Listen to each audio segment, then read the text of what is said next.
आप सभी का एक बार फिर से एसएमसी ऑनलाइन क्लास में हार्दिक स्वागत है। उम्मीद है आप सभी स्वस्थ होंगे। आज हम फिजिक्स के पार्ट 2 की ओर बढ़ रहे हैं। कल तक हमने पढ़ा था कि दर्पण क्या होते हैं और दर्पण कितने प्रकार के होते हैं। कल हमने पढ़ा था कि दर्पण 2 प्रकार के होते हैं, समतल दर्पण और गोलीय दर्पण। उसके आगे की पढ़ाई आज शुरू करते हैं। उससे पहले आप इस वीडियो को लाइक कीजिए, शेयर कीजिए, सब्सक्राइब कीजिए और जो भी आपको डाउट्स होते हैं उनको कमेंट में ज़रूर लिखिए। मैं उन सभी डाउट्स को क्लियर करने का प्रयास करूंगा। चलिए शुरू करते हैं। गोलीय दर्पण होते क्या हैं? ये गोलीय दर्पण तो वे दर्पण जिनका परावर्तक तल गोलीय होता है। यहां गोलीय का मतलब होता है स्फेरिकल, राइट। कितने प्रकार के होते हैं ये? तो गोलीय दर्पण 2 प्रकार के होते हैं। कौन कौन से? अवतल दर्पण, कॉन्वेक्स मिरर और कॉनकेव मिरर और उत्तल दर्पण जो कि होता है कॉन्वेक्स मिरर। अब अवतल दर्पण क्या है? वह गोलीय दर्पण जिसका परावर्तक तल गोले के केंद्र की ओर धंसा होता है। जैसे ये जो दर्पण बना हुआ है, कांच का ये टुकड़ा है, ये पॉलिश वाली सतह है, इसलिए ये वाली सतह जो है, जो धसी हुई सतह है, धसा हुआ जो परावर्तक तल है, ये परावर्तक तल है। जब परावर्तक तल धसा हुआ होगा तो वह दर्पण कहलाएगा अवतल दर्पण। तो ये अवतल दर्पण है। कॉनकेव मिरर आप ऐसे भी याद रख सकते हो। केव मतलब गुफा, गुफा मतलब जहां पे जाने का रास्ता हो, धसा हुआ है। दूसरा जो दर्पण होता है वो होता है उत्तल दर्पण। वह गोलीय दर्पण जिसका परावर्तक तल उभरा हुआ हो। अब परावर्तक तल उभरा हुआ हो तो पॉलिश वाला सतह धसा हुआ होगा। तो देखिए इस वाले दर्पण को देखिए, इसमें पॉलिश की हुई सतह धसी हुई है, तो ये उभरा हुआ सतह जो है ये परावर्तक तल हो गया। तो यह दर्पण जो है अवतल दर्पण, अवतल दर्पण को बोलते हैं कॉनकेव कॉन्वेक्स मिरर। अब गोलीय दर्पण होता क्या है? एक्चुअल में गोलीय दर्पण एक खोखले गोले का एक भाग होता है। अब जो गोलीय दर्पण है उसके कितने भाग होते हैं जरा हम देखते हैं। इस चित्र को बड़े गौर से देखिए। अगर आप इस चित्र को देखेंगे तो ये आपको एक वृत्ताकार लग रहा होगा। इस वृत्त को हम लोग एक गोला मानेंगे। गोला और वृत्त में डिफरेंस होता है, क्योंकि गोला जो है वो 3 डायमेंशनल फिगर है और वृत्त जो है वो 2 डायमेंशनल फिगर होता है। गोला मतलब जैसे गेंद, तो ये खोखली गेंद के आकार का है जो कि कांच का है। उसका हमने इतना भाग लिया, देखिए ये भाग और इतना भाग, ठीक है। अब ये अगर इस गोले को आप देखेंगे तो ये पॉइंट है गोले का केंद्र, इसको सी लिखे दे रहा हूं। इस केंद्र को ही बोलते हैं इस गोले का केंद्र, राइट। अब हमने ये जो टुकड़े लिए हैं, हमने इस टुकड़े में इस उभरी हुई सतह पर यहां पे हमने पॉलिश कर दी। तो ये हमने कर दी इसको पॉलिश। जब ये उभरी सतह पे पॉलिश करेंगे तो ये धसी हुई जो सतह है ये परावर्तक तल बन जाएगी। इस साइड हमने क्या किया कि धसी हुई सतह पे हमने पॉलिश की। जब धसी हुई सतह पे पॉलिश करेंगे तो उभरी हुई सतह ये परावर्तक तल का कार्य करेगी। तो चाहे उत्तल दर्पण हो चाहे अवतल दर्पण हो, उत्तल दर्पण जिसकी परावर्तक सतह उभरी हो, अवतल दर्पण जिसकी परावर्तक सतह धसी हुई हो, इन दोनों का वक्रता केंद्र है ये। बड़े गौर की बात है, आप ध्यान दीजिएगा। अगर आप अवतल दर्पण के लिए देखें तो अवतल दर्पण का जो केंद्र है वो किस ओर है? परावर्तक तल की ओर। जबकि उत्तल दर्पण का केंद्र जो है वो कहाँ है? वो है पॉलिश की हुई सतह की ओर, मतलब परावर्तक तल के पीछे होता है उत्तल दर्पण का वक्र केंद्र। और ये जो केंद्र है, चाहे वो उत्तल दर्पण हो या अवतल दर्पण हो, इस केंद्र को बोलते हैं वक्रता केंद्र। क्या बोलते हैं? वक्रता केंद्र, सेंटर ऑफ कर्वेचर, जिसे सी से प्रदर्शित करते हैं। अब आप इस दर्पण को देखिए। इस दर्पण का जो मध्य बिंदु है, जहां से दर्पण को 2 भागों में आप बांट सकते हो। इस बिंदु को यहाँ पे, इसको हम बोलते हैं ध्रुव, जिसको हम P से प्रदर्शित करते हैं, क्योंकि ध्रुव को अंग्रेजी में बोलते हैं पोल। इसके लिए भी यही होगा ध्रुव। तो ये हो गया ध्रुव, जिसको बोलते हैं पोल, P से हम प्रदर्शित करते हैं, तो ये पोल हो गया। अब हमने क्या किया, इस केंद्र को और इस पोल ध्रुव को मिला के एक रेखा खींच दी। तो यह जो रेखा है, ध्रुव और केंद्र को मिलाने वाली जो रेखा है, इस रेखा को बोलते हैं हम लोग मुख्य अक्ष। क्या बोलते हैं? मुख्य अक्ष, प्रिंसिपल एक्सिस। मुख्य अक्ष बोलते हैं ध्रुव और केंद्र को मिलाने वाली रेखा, इस रेखा को मुख्य अक्ष बोलते हैं। अब ये जो वक्रता केंद्र है, इस वक्रता केंद्र से ध्रुव तक की दूरी, इसको बोलते हैं, जब जैसे अगर हम गोले की बात करेंगे तो इसको त्रिज्या बोलेंगे। तो ये वक्रता केंद्र बोल रहे हैं, तो ये वक्रता त्रिज्या कहलाएगी। वक्रता त्रिज्या को हम लोग R से प्रदर्शित करते हैं। वक्रता त्रिज्या को R से प्रदर्शित करते हैं। उसके बाद अगर हम C और P, इन दोनों का मध्य बिंदु अगर हम लें, तो वो कहलाता है मुख्य फोकस। इसके लिए इस तरफ और इस वाले के लिए यहाँ पे, ये कहलाएगा मुख्य फोकस। तो मुख्य फोकस को F से प्रदर्शित करते हैं। और F से P तक की दूरी, मुख्य फोकस से ध्रुव तक की दूरी, इसको बोलते हैं फोकस दूरी। मतलब ये दूरी, इधर से इधर तक की दूरी, ये दूरी फोकस दूरी। फोकस दूरी को भी F से प्रदर्शित करते हैं। ये हुई फोकस दूरी F। तो फोकस दूरी को F से प्रदर्शित करते हैं। फोकस दूरी कहाँ से कहाँ होगी? फोकस दूरी है फोकस से लेके ध्रुव तक की दूरी। ऐसी वक्रता त्रिज्या, ये कहाँ से कहाँ है? ध्रुव से लेकर केंद्र तक की दूरी, मतलब P से C तक की दूरी वक्रता त्रिज्या। उसके बाद है फोकस तल। फोकस तल क्या है? यह है फोकस। इस फोकस के अलॉन्ग विथ अगर हम किसी लंब को खींच दें,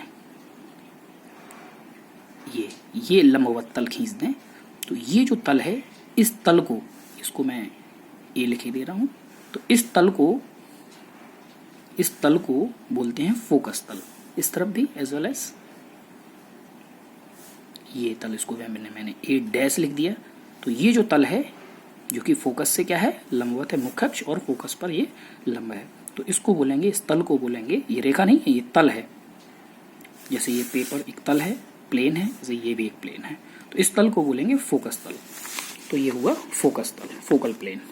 उसके बाद द्वारक। द्वारक क्या होता है कि जो दर्पण है, ये दर्पण बना तो गोले से है, तो इस दर्पण का इस पॉइंट से इस पॉइंट तक का जो डिस्टेंस है, ये जो दूरी है, इसको अगर मैंने m और इसको अगर n बताया, तो m से n की जो डिस्टेंस है वो कहलाएगी द्वारक। राइट? यहाँ पे भी अगर हम m डैश और इसको अगर मैं n डैश लिखता हूं, तो दर्पण का द्वारक क्या होगा? m dash n dash. तो ये हुए किसी दर्पण के भाग। अब है फोकस दूरी और वक्रता त्रिज्या में क्या कोई संबंध होता है? जी हाँ, बिल्कुल होता है। क्या होता है संबंध? वो वक्रता त्रिज्या जो है R, फोकस दूरी की दोगुनी होती है। मतलब R जो है वो फोकस दूरी का दुगना है। अगर हम 2 से यहाँ भाग देंगे तो फोकस दूरी वक्रता त्रिज्या की आधी होती है। ये फोकस दूरी और वक्रता त्रिज्या में संबंध है, बहुत इंपॉर्टेंट संबंध है। इस संबंध को याद ही रखना है आप लोगों को, जरूर ये काम आता है न्यूमेरिकल्स को लगाने के लिए। अब हम लोग पढ़ेंगे कि गोली दर्पण द्वारा प्रतिबिंब बनाने के नियम। अगर हमें कोई भी गोली दर्पण, चाहे वो उत्तल दर्पण हो चाहे वो अवतल दर्पण हो, इन दोनों से हमें प्रतिबिंब बनाना है, तो वो प्रतिबिंब किस तरीके से बनेंगे और वे कौन से नियम का पालन करते हैं, हम उनको देखते हैं। तो आप सबसे पहला नियम देखिए जरा। ये आपको दिखाई दे रहा है कौन सा दर्पण? ये आपको दिखाई दे रहा है अवतल दर्पण, और ये दिखाई दे रहा है उत्तल दर्पण। अवतल क्यों? क्योंकि इसकी धसी हुई पृष्ठ परावर्तक है और इसकी उभरी हुई पृष्ठ परावर्तक है। ये क्या है? अभी मैंने बताया था, ये मुख्य अक्ष है, यहाँ पे भी ये प्रिंसिपल एक्सिस मुख्य अक्ष है, ये ध्रुव है, ये मुख्य फोकस है, ये वक्रता केंद्र है। ठीक है, मैंने बताया था परावर्तक तल की ओर वक्रता केंद्र और फोकस होते हैं अवतल दर्पण में, उत्तल दर्पण में पीछे की ओर होते हैं।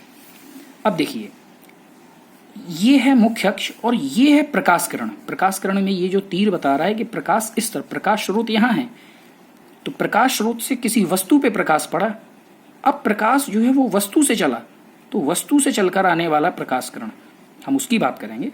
तो ये जो प्रकाश किरण है ये आई, ये दिशा ये हुई, ये आप ध्यान दीजिए ये मुख्य अक्ष के समांतर है। अगर मुख्य अक्ष के समांतर प्रकाश किरण आती है, प्रकाश किरण कैसी आ रही है,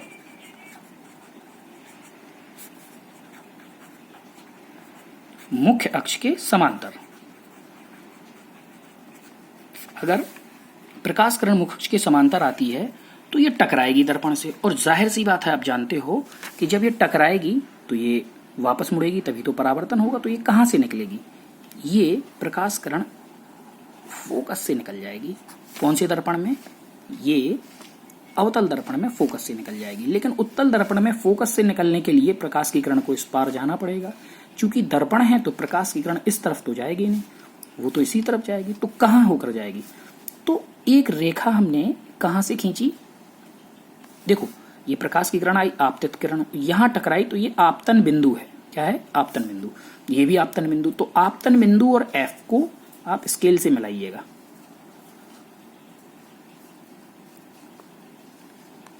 तो देखो ये लाइन सीधी लाइन आई, इसका मतलब है प्रकाश की किरण ये मुख्य अक्ष के समांतर चल के आई, ये टकराई, ये निकल गई, ये प्रकाश की किरण।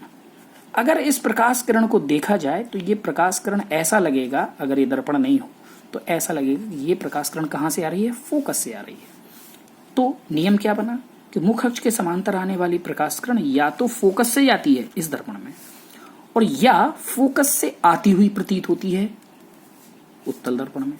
तो पहला नियम तो ये हो गया कि मुख्य अक्ष के समांतर आने वाली प्रकाश किरण या तो फोकस से जाती है या फोकस से आती हुई प्रतीत होती है। कब, परावर्तन के पश्चात। दूसरा नियम देखिए, ये प्रकाश किरण कहां से जा रही है, फोकस से, और ये फोकस की ओर जा रही, फोकस से नहीं जा रही। क्यों, क्योंकि फोकस तो उस तरफ है, प्रकाश की किरण तो पार जा नहीं पाएगी। तो जब फोकस से या फोकस की ओर प्रकाश की किरण जा रही हो तब क्या होगा, तो परावर्तन के पश्चात ये मुख्य अक्ष के समांतर जाती है, ये मुख्य अक्ष के समांतर निकल गई, और इसमें भी परावर्तन के पश्चात ये प्रकाश किरण मुख्य अक्ष के समांतर निकल जाएगी, दोनों ही केस में। तीसरा नियम ये देखिए, प्रकाश की किरण कहां से गई, सी से गई। सी का मतलब है वक्रता केंद्र। इस वाली प्रकाश किरण, इस वाले दर्पण में प्रकाश की किरण सी की ओर गई, तब क्या होगा, जैसे ही प्रकाश की किरण टकराएगी दर्पण से या अपने ही मार्ग पर, जिस मार्ग से आई है उसी मार्ग पर ये वापस लौट जाएगी। एज वेल एज यहाँ पे भी ये टकराएगी, ये वापस लौट जाएगी। मतलब सी से जाने वाली, वक्रता केंद्र से जाने वाली प्रकाश किरण अवतल दर्पण में, और वक्रता केंद्र की ओर जाने वाली प्रकाश किरण उत्तल दर्पण में परावर्तन के पश्चात अपने ही मार्ग पर लौट आती है। तो ये तो 3 नियम हो गए। चौथा नियम जो है, अगर प्रकाश की किरण ध्रुव से जाए, यह है ध्रुव, तो इस कोण को बोलेंगे हम लोग कोण आई। कोण आई मतलब आपतन कोण। यहां पे भी ध्रुव से जाए, ये कोण हो जाएगा आई। तो जब प्रकाश की किरण का परावर्तन होगा तो ये एंगल आर से जाएगी। कहां से जाएगी, एंगल आर। इसका भी परावर्तन होगा तो ये एंगल आर से जाएगी, मतलब परावर्तित किरण जो है वो परावर्तन कोण आर बनाएगी, और दोनों ही दिशाओं में कोण आई जो है वो कोण आर के बराबर होगा। मतलब आपतन कोण और परावर्तन कोण दोनों कैसे होंगे, बराबर, उत्तल दर्पण में भी अवतल दर्पण में भी। अब आप देखिए, कल जो मैंने बताया था कि आपतन कोण और परावर्तन कोण दोनों ही कहां बनते हैं, आपतित किरण और अभिलंब के बीच में। तो यहां अभिलंब कहां है, तो जहां आपतन बिंदु होता है, सी से उस आपतन बिंदु को मिलाने वाली रेखा ही गोली दर्पण में क्या कहलाती है, क्या कहलाती है, ये कहलाती है नॉर्मल। नॉर्मल को बोलते हैं हम लोग अभिलंब।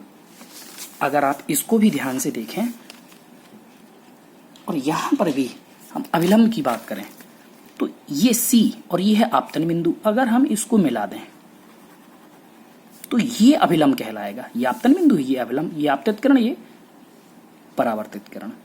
तो अभिलंब और आपतित किरण के बीच में जो कोण बनेगा वो होगा कोण I, और ये जो कोण बनेगा ये कहलाएगा कोण R, क्योंकि अभिलंब और परावर्तित किरण के बीच में बना कोण R।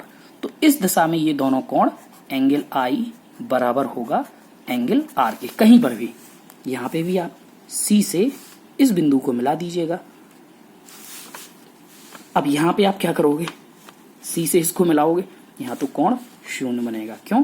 क्योंकि यही किरण आपतित है और यही परावर्तित किरण है। तो आज के लिए इतना पर्याप्त है। कोई भी समस्या हो आप कमेंट कीजिएगा, चैनल को सब्सक्राइब कीजिएगा, लाइक कीजिएगा, शेयर कीजिएगा। घर पे रहिए, स्वस्थ रहिए, सुरक्षित रहिए। Thank you.